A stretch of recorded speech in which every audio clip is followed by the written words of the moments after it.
Guys morning का उजाला हो चुका है, देख सकते हैं मैं अपनी बालकनी में हूँ। और यहाँ पर ना मिलिट्री फायरिंग कैंप समथिंग कुछ है, मैं आधे ही पढ़ पा रही हूँ क्योंकि पेड़ है बहुत सारे। मैं दिखाती हूँ, देख सकते हो बेस कैंप है यहाँ पर, देखो यहाँ पर लिखा हुआ है। और यहाँ पर कुछ मिलिट्री वाले भी मुझे दिखे। मुझे इस तरह का एरिया बहुत पसंद है क्योंकि मिलिट्री एरिया जहाँ होता है ना, वो एरिया इस तरह का शांति से होता है और बहुत ग्रीनरी होती है वहाँ पर। तो ये कुछ इस तरह का है, देख सकते हो बाहर का हमारा। और इस साइड से हम लोग आए थे शायद, या उस साइड से शायद आए थे, ये पीछे का साइड है, उस साइड से हम लोग आए थे। और चलिए तो गाइस मैं रेडी हो गई हूँ, मैंने गेट रेडी विथ मी भी शूट कर लिया है। और कसम से मैं बताऊँ तो ये बहुत टाइम है, लेकिन मैं क्यों इतनी जल्दी रेडी हो गई मुझे नहीं पता, बट ठीक है अब हो गई हूँ तो क्या ही कर सकते हैं। बहुत पहले मैं रेडी हो गई और मैं अपना आउटफिट दिखाती हूँ मैंने किस तरह से मैं रेडी हुई हूँ। बहुत ज़बरदस्त लग रहा है यार, मुझे पर्सनली बहुत पसंद आ रहा है, बिल्कुल जैसा चाहिए था मुझे ऐसा। चल रही है इसलिए ये वाला डोर मैंने बंद रखा है, वरना लाइट अच्छी आती। और मेरा लुक देख सकते हो, फुल लुक। मेरे जूते को देख सकते हो, ये जूती पहनी है मैंने, और ये मेरा लुक है एयरपोर्ट लुक।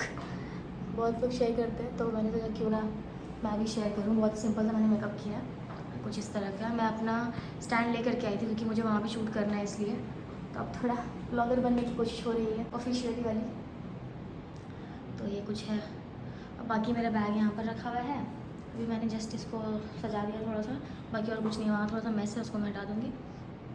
कुछ इस तरह का। तो कैसा लग रहा है बताना मुझे। मैंने बालों को जैसा मुझसे हो पाया मैंने किया, बहुत अच्छे हो गए। मतलब मैंने सोचा कि किस तरह से इतने अच्छे हो जाएंगे, देख सकते हो बड़े अच्छे हो गए। देखो इतने सही लग रहा है, बाल तो बहुत अच्छे हो गए। तो चलिए सारी इन्फॉर्मेशन अब मैं आप लोगों को दूँगी एयरपोर्ट पहुँच करके, कैसे आपको चेक इन करना है, लगेज बैग कहाँ पर जमा करना है, बोर्डिंग पास कैसे लेना है, क्या करना है, सब बताने की कोशिश करूँगी। मेरा खुद पहली बार है, मतलब अकेले ऐसे, तो मैं थोड़ा नर्वस हूँ, लेकिन अल्लाह के हुक्म से सब अच्छा हो जाएगा। तो चलिए मिलते हैं अब थोड़ी देर में। तो गाइस हमारा मैगी बन रहा है और ये ड्रेस चेंज कर हुई है वर्षा। मेरा रूम बिल्कुल क्लीन है क्योंकि मैंने सब अच्छे से कर दिया था अपने रूम को। और 9:30 बजे निकलेंगे, 10 बजे तक एयरपोर्ट तो मैं पहुंच ही जाऊंगी, लेकिन 10:30 बजे तो मुझे बड़ा दिक्कत हो जाएगा। वैसे बस मैं चाहती हूँ टाइम से सारी चीज़ें हो जाए और लेट ना हो बस।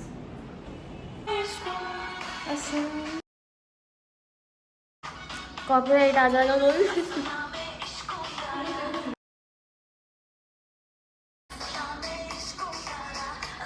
ट्रेनिंग किया हम लोगों ने।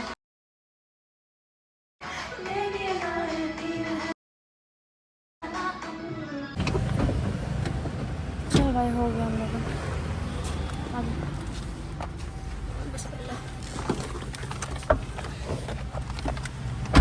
गाइस इसके आने पे मैंने चश्मा लगा लिया, ठीक है। मुझे नहीं पता मैं कैसे दिख रही हूँ कैमरा, हाँ पर ठीक है हम लोग पूरा ट्विनिंग कर लिया।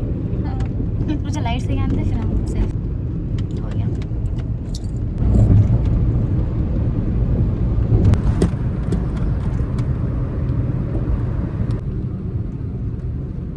बड़ी जल्दी आ गए, दिख रही है अभी के तो था जो लग रहा है, पर थोड़ी घबराहट हो रही है।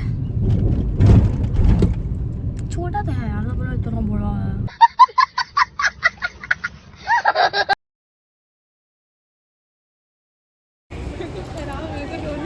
रो मत रो, मिलेंगे हम लोग एक हफ्ता बाद।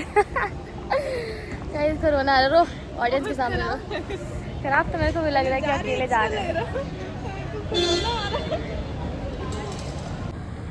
Bye bye bye. एयरपोर्ट पे एंटर कर चुकी हूँ, अब जा रही हूँ मैं अपना बोर्डिंग पास लेने। तो गाइस एयरपोर्ट पे एंटर करने के बाद आपको अपने बोर्डिंग पास को लेने के लिए जाना है। तो यहाँ पर देख सकते हो बहुत सारे एयरलाइंस के नाम लिखे हैं। जिस भी एयरलाइन की आपकी टिकट है, इंडिगो हो या विस्तारा हो और एयर इंडिया हो, कुछ जिस एयरलाइन की गाइस टिकट है, बस आपको वहीं पर जाना और अपना आईडी प्रूफ और अपना टिकट दिखाना है फ़ोन पे या फिर ऐसे ही आप दिखा सकते हो। तो आईडी प्रूफ के लिए आपको आधार कार्ड, पैन कार्ड या फिर वोटर ID या फिर अपना पासपोर्ट कुछ भी लेके जा सकते हो। तो गाइस मेरी गेट नंबर 5 में मुझे जाना है और मुझे विंडो सीट नहीं मिली। मैं कैसे बैठूँगी, काश मुझे विंडो सीट मिल जाती। तो गाइस मेरा सिक्योरिटी चेकिंग हो गया, सारी चीज़ें हो गई मेरी, और मैं ज़्यादा वीडियो नहीं बना पाई क्योंकि सिक्योरिटी चेकिंग में वीडियो नहीं बनानी थी। तो सबसे पहले मैं चली गई थी अपने एयरलाइन के कॉर्नर पे। बहुत लंबा प्रोसेस था सिक्योरिटी चेकिंग में, मैं ये भी नहीं कर सकती थी, मतलब अलाउ नहीं था, तो मैं नहीं दिखा पाई। तो स्टेप बाय स्टेप मैं आप लोगों को बता दूँगी। कैसा होगा। 1 घंटे बोर होना है अभी मुझे। तो गाइस पहला काम हमारा होता है एयरपोर्ट पे एंटर करना, जिसके लिए हम लोगों को अपना टिकट और कोई भी आईडी प्रूफ दिखाना पड़ता है। उसके बाद सेकंड मैंने बताया कि हम लोगों को अपना बोर्डिंग पास लेना होता है। तीसरा काम होता है सिक्योरिटी चेक इन का, जिसका वीडियो मैं नहीं बना पाई, अलाउ नहीं था। सिक्योरिटी चेक इन बहुत ईजी चीज़ है। आपको सारे इलेक्ट्रॉनिक सामान को एक ट्रे पे रखना होता है, वो स्कैन करने के लिए जाता है और फिर आपकी भी अच्छे से तलाशी ली जाएगी। बस इतना ही होता है। उसके बाद आपको जो भी आपके बोर्डिंग पास में गेट नंबर है, उस गेट नंबर के पास आपको आ जाना। तो यहाँ पर आप देख सकते हो मेरा गेट नंबर 5 है। तो जस्ट मैं गेट नंबर 5 के पास आकर के बैठ गई थी और यहाँ पर ही आप देख सकते हो जोन 2 है मेरा, और सारी चीज़ें यहाँ पर मेंशन रहती है। आपका कौन सा सीट है, सीट भी मेरी लिखी हुई है। और डी थी मेरी, तो मेरे साइड कॉर्नर की सीट थी, विंडो सीट नहीं थी गाइस। और बस यहाँ पर स्क्रीन दिया हुआ रहता है, तो स्क्रीन में देख करके आपको सारी चीज़ें देखनी है, कब आपका बोर्डिंग टाइम होगा। बोर्डिंग टाइम जब होता है तब आपको, वैसे तो ये लोग मतलब बता देंगे, आपका गेट वगैरह खुल जाता है। तो सारी चीज़ें आप पूछ के भी कर सकते हो और बहुत सारी चीज़ें मेंशन रहती है, तो आपको इतने परेशान होने की ज़रूरत नहीं है। मैं भी पहले बहुत ज़्यादा पैनिक करती थी, बट अब पैनिक करने की कोई ऐसी चीज़ है नहीं। और यहाँ देख सकते हो कितनी देर से मैं वेट कर रही थी। मतलब बहुत बोरिंग होता है ये प्रोसेस, बहुत बोरिंग होता है बस वेट करना।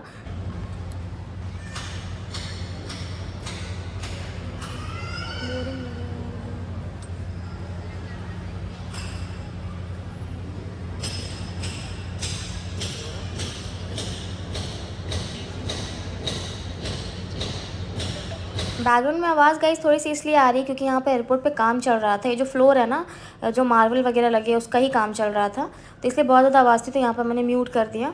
अब बस हमारी बोर्डिंग की टाइम हो चुकी थी।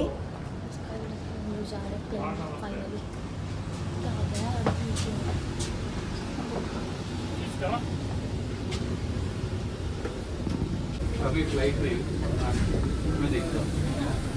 बहुत भीड़ है यार। तो गाइस अब हमारा लास्ट काम जो होता है वो होता है अपना सीट ढूंढना। तो बहुत इजी है, सारे ऊपर आपको इस तरह से मिल जाएंगे। जहाँ पर बैगेज लगने का, लगेज रखने की जगह है ना, वहाँ पर भी आपको सारे सीट के नंबर मिल जाएंगे। वैसे अब मैं बता दूँ कि कौन सी विंडो सीट होती है, कौन सी मिडिल वाली सीट होती है, साइड वाली सीट होती है। तो गाइस ए और एफ जो होती है वो विंडो सीट होती है, बी और ई होती है मिडिल वाली सीट, और डी और सी होती है साइड वाली। जैसे कि मैं साइड में बैठी हूँ, मेरा डी था, बगल में एक अंकल बैठे हुए थे, इनका था ई, और उनकी स्टूडेंट जो थी उसका एफ था, तो इसलिए उसको विंडो सीट मिली। ये कोई स्कूल के टीचर थे जो अपने स्टूडेंट्स को मतलब प्रोजेक्ट के लिए लेके जा रहे थे। सबसे कॉर्नर में मिल गया और मुझे अब डर लगेगा बहुत। और गाइस यहाँ मैं राज की बात ये बता रही थी कि कैबिन क्रू जो था ना वो बहुत ज़्यादा हैंडसम था। स्पेशल ट्रीटमेंट मुझे मिल गई थी, इसलिए मैं खुश हो रही थी कैबिन क्रू से यार।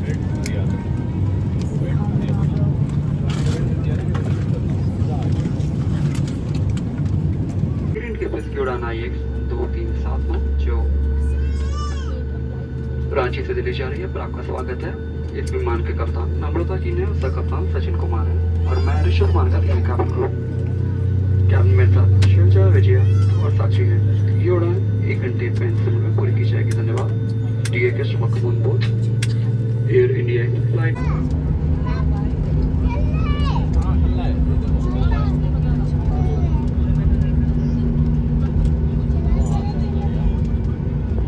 तो गाइज़ मेरे बगल में जो सर बैठे थे ना, ये बहुत अच्छे थे और इनके 4 स्टूडेंट्स इनके साथ जा रहे थे। उन स्टूडेंट्स की फर्स्ट फ्लाइट थी, तो सारे बहुत डर रहे थे। एक लड़की बहुत ज़्यादा डर रही थी खास करके। तो मैं हाजमोला वगैरह लेकर के गई थी। उसको ना उल्टियाँ बहुत ज़्यादा आ रही थी, मतलब लग रही थी उसको, तो मैंने उसको हाजमोला दिया था, मुझे अभी भी याद है। और बहुत अच्छे थे ये, बहुत अच्छे से बात भी कर रहे थे, बता भी रहे थे। तो ये जा रहे थे अपने स्टूडेंट्स को लेकर के दिल्ली के बाद ये जाने वाले थे भूटान, क्योंकि इन लोगों का कुछ प्रोजेक्ट था और सारे साइंस के स्टूडेंट्स थे। तो मुझे बहुत अच्छा लगा मतलब इनसे बात करके भी, और बहुत अच्छे, बहुत स्वीट से थे। बहुत लोग पूछ भी रहे थे बगल में कौन है, बगल में कौन है। तो बगल में भाई ये सर बैठे हुए हैं और उनके स्टूडेंट्स आप देख सकते हो साइड में, ये दिख रही है ब्लू ड्रेस में, यही बहुत ज़्यादा डरी हुई थी और फर्स्ट फ्लाइट था इसका। और भूटान का तो और दूर है उनका, तो कह भी रहे थे वो कि 8 घंटे की फ़्लाइट कैसे करोगी और पता नहीं कितने घंटे की कैसे करोगी। तो शायद और भी कहीं जगह इन लोगों को जाना था, कहीं कहीं पर, तो वो बातें भी कर रहे थे। तो मुझे बहुत अच्छा लगा, अच्छी कंपनी मुझे मिल गई थी और मैं बोर नहीं हुई फाइनली, मतलब फ़्लाइट पर, वरना मेरे दिमाग में था कि मैं बहुत बोर होने वाली हूँ 2 घंटे।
are switched off or in airplane mode.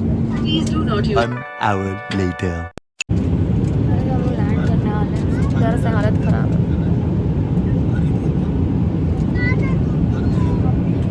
बहुत ज़्यादा हालत ख़राब है। मैं सो गई थी 2 घंटे।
कृपया आप निश्चित पर बैठे रहें और आप मोबाइल फोन का उपयोग कर सकते हैं।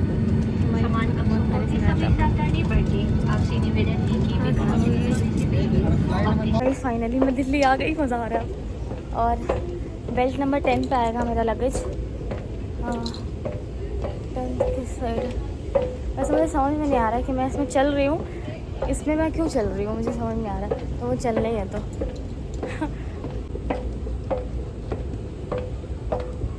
लगेज ना पिछले टाइम में भी बहुत ज़्यादा लेट आया था, इस बार भी कहीं लेट ना आए, बड़ा दुख है, ये अलग दुख है। और डिपार्चर समथिंग कुछ कहा मेरे दोस्त ने, वो वहीं जाना होगा अभी मुझे, क्या ही कर सकते हैं यार। एयर इंडिया की सारी एयर होस्टेस देख सकते हो। हाँ बस मैं चल रही हूँ, बहुत लंबा है यार। एक मेरे दोस्त ने सही कहा था कि दिल्ली का बहुत बड़ा है एयरपोर्ट यार, पैर दर्द हो गया घूमते घूमते। बहुत बड़ा है गाइस दिल्ली एयरपोर्ट, बहुत बड़ा है। मैं कौन ज़माने से चल रही हूँ तो चल ही रही हूँ, थक गई अब मैं चल चल के, मेरे पैर में दर्द हो गया। हमारा लगेज क्लीन करने का आया नहीं अभी तक। दिल्ली एयरपोर्ट कितना बड़ा है। लगेज 10 नंबर यार, बहुत आगे जाना पड़ेगा। हाँ हालत ख़राब, देरी से खड़ी हुई हूँ, पता नहीं मेरा दोस्त कब आएगा। दिमाग ख़राब हो रहा है मेरा खड़े खड़े, बहुत सुना दूँगी कस के इसको भी। थक गई हूँ ऐसी, मैं कल रात में पूरा जागी हूँ।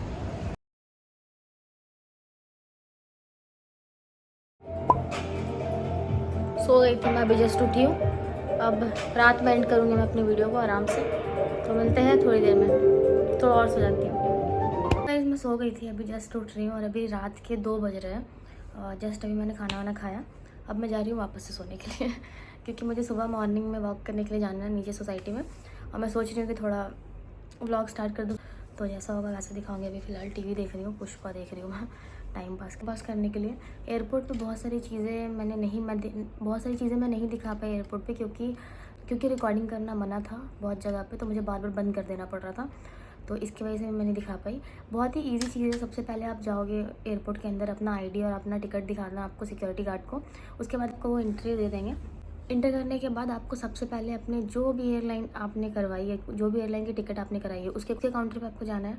काउंटर पे जाने के बाद स्टेप बाय स्टेप बता रही होगा। इस पहला हमारा एयरपोर्ट रीच करना, सेकेंड है सिक्योरिटी गार्ड को अपना आईडी एंड टिकट दिखाना, तब आपको एंट्री मिल जाएगी। थर्ड जो है वो है अपना जो भी आपने एयरलाइन बुक करा है, जो भी टिकट मतलब करवाई है, जिस भी एयरलाइन से टिकट करवाई है, आपको उसी काउंटर पे चले जाना है। जैसे कि मैंने एयर इंडिया की कराई थी, मैं एयर इंडिया के काउंटर पे चली गई थी। आपने अगर इंडिगो को कराई है तो आप इंडिगो पे जा सकते हो, विस्तारा की है तो विस्तारा से जा सकते हो, मतलब जो जैसा है अपने एयरलाइन के नाम के हिसाब से उसी काउंटर पे चले जाना। उसके बाद फिर आपको अपना वहाँ पे टिकट दिखाना है और अपनी आईडी कार्ड दिखानी है बस। उसके बाद वो आपको बोर्डिंग पास दे देंगे। बोर्डिंग पास दे देंगे देन उसके बाद फिर मैंने कुछ सवाल पूछ लिया था उनसे, जैसे कि गेट कहाँ है, तो मैंने कहा which gate should I go to. Then उसके बाद फिर उन्होंने बताया मुझे कि गेट नंबर 5 है, जबकि कार्ड में लिखा रहता है, फिर भी मतलब मैं थोड़ा सा नर्वस थी इसलिए मैंने पूछ लिया था। ऐसे ही होता है गाइस, कुछ चीज़ें नहीं आती तो पूछ के कर सकते हो, सारे हेल्प करने के लिए रहते हैं। देन मैं उनसे लास्ट क्वेश्चन पूछा, how can I reach the gate, कि मुझे गेट की तरफ जाना है, गेट कहाँ पर है। तो फिर उन्होंने बताया कि आप सिक्योरिटी चेकिंग आपको करनी है, उसके बाद आपको ऊपर चले जाना है फर्स्ट फ्लोर पे।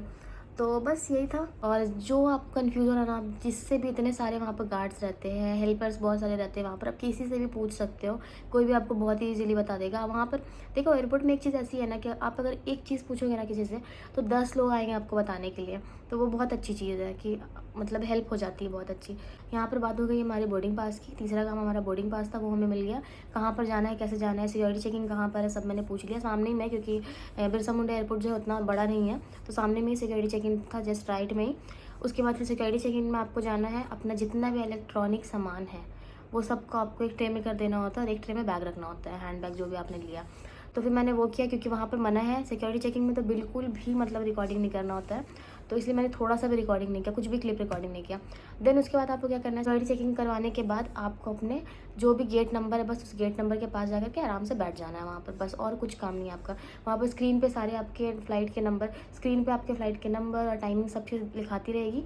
जैसे ही बोर्डिंग का टाइम आएगा आपको अपने प्लेन पे जाने का, उससे पहले आधा घंटे पहले ही वो लोग मतलब गेट खोल देते हैं और स्कैन करके फिर भेज देते हैं। तो हम फिर उसके बाद फिर जैसे ही मतलब गेट खुल जाएगा तो आप देखेंगे सारे लोग वहाँ जा रहे हैं, वहीं आपको जाना है अपने गेट नंबर पे। उसके बाद अपना ज़ोन 1 ज़ोन 2 इस तरह से लिखा हुआ रहता है, तो ज़ोन 2 ज़ोन 1 के हिसाब से ही जाना होता है। वैसे वो बता देंगे आपको, इतना पैनिक करने की ज़रूरत नहीं है। उसके बाद फिर क्या होगा, मेरा ज़ोन 2 था तो ज़ोन 1 के पहले लोग गए और अपना स्कैन करा करके जा रहे थे प्लेन पे। जस्ट उसके बाद ज़ोन 2 का नंबर आया तो मैं गई। बाद प्लेन में एंटर करने से पहले वो लोग हमारा बोर्डिंग पास स्कैन करते हैं। देन उसके बाद फिर हम लोग अपने सीट के हिसाब से, जो हमारी सीट है, जैसे कि मेरी 9D थी, डी मतलब सबसे कॉर्नर वाली हो गई। A और F होती है, वो होती है विंडो सीट, ठीक है। B और E होती है मिडिल वाली सीट, मतलब बीच वाली सीट। और सबसे कॉर्नर मतलब दोनों के साइड्स वाले जो होते हैं ना, वो होते हैं C और D, जैसे कि मेरा था, मतलब मेरा D था। तो इस तरह से हो गया। सीट आप ऐसे पहचान सकते हो, सीट के नंबर लिखे हुए रहते हैं ऊपर में, तो मैंने शो किया है वीडियो में, तो उस तरह से आप खोज सकते हो। देन उसके बाद क्या, सीट बेल्ट आपको लगाना है, इंस्ट्रक्शन जो दिए हुए हैं बस उसको फॉलो करना है आपको, फ़ोन वगैरह नहीं चलाना है और एयरप्लेन मोड में अपने फ़ोन को रखना है। जब आप लैंडिंग कर जाओगे उसके बाद आपको अपना फ़ोन, आप लैंडिंग कर जाओगे उसके बाद अपना फ़ोन चला सकते हो और थोड़े बहुत बीच में भी क्लिप्स वगैरह ले सकते हो जब आप रहते हो आसमानों पे। तो कुछ ये प्रोसेस था, बहुत ही इजी था। कुछ भी कन्फ्यूज़न होता है पहली बार अगर आप लोग प्लेन में बैठ रहे हो और फिर कुछ भी इन्फॉर्मेशन चाहिए, कुछ भी थोड़ी बहुत भी, जितना मुझे पता है, कुछ भी इन्फॉर्मेशन चाहिए तो मुझसे ज़रूर पूछ सकते हैं कमेंट में, क्योंकि बहुत ईजी है यार। मैं पहले बहुत पैनिक करती थी कसम से, लेकिन एक बार मतलब होता है ना कि आप कुछ सीख लो तो आपको बहुत ईजी रहता है। मुझे इतना ईजी लगा ना कि मैं क्या बताऊँ। और कुछ भी कन्फ्यूज़ होना आप किसी से भी पूछ सकते हो, बहुत बहुत सही चीज़ है ये। और पूछ करके आप आराम से कहीं भी पहुँच सकते हो भाई, इतना सही है। तो बस फिर मैं आ गई दिल्ली और फिर जस्ट मैं आगे दिल्ली बहुत जल्दी, मतलब टाइम से ही पहुंच गए थे हम लोग, थोड़ी सी टाइम से ही पहुंच गए। उसके बाद यहाँ आने में टाइम हो गया, ग्रेटर नोएडा आने में यहाँ पर टाइम हो गया, मैं यहीं पर रुकी हूँ। तो बस यही था। चलिए, तो बस यही बताना था, इन्फॉर्मेशन मुझे पूरा क्लियर आप लोगों को देना था, पर उस टाइम नहीं दे पाई, इसलिए मैंने वीडियो के एंड में दे दिया। तो वीडियो अच्छी लगी तो वीडियो को लाइक शेयर सब्सक्राइब कीजिएगा। कल से जैसा मेरा दिन गुजरता है वैसा मैं दिखाऊंगी, कहाँ जाती हूँ घूमने, कहाँ नहीं जाती हूँ। वैसे तो यहाँ धूप बहुत है, गर्मी बहुत है, ठीक है, जैसा होगा वैसा आप लोगों से शेयर करूँगी। फिर मतलब 1 वीक के अंदर मुझे फिर यहाँ 1 वीक के बाद मुझे वापस रिटर्न भी होना है और मुझे अपनी दोस्त की शादी थी उससे भी मिलना है, बहुत सारी चीज़ें हैं यार। अभी मैं आराम से सब चीज़ों के व्लॉग मिलेंगे आप लोगों को।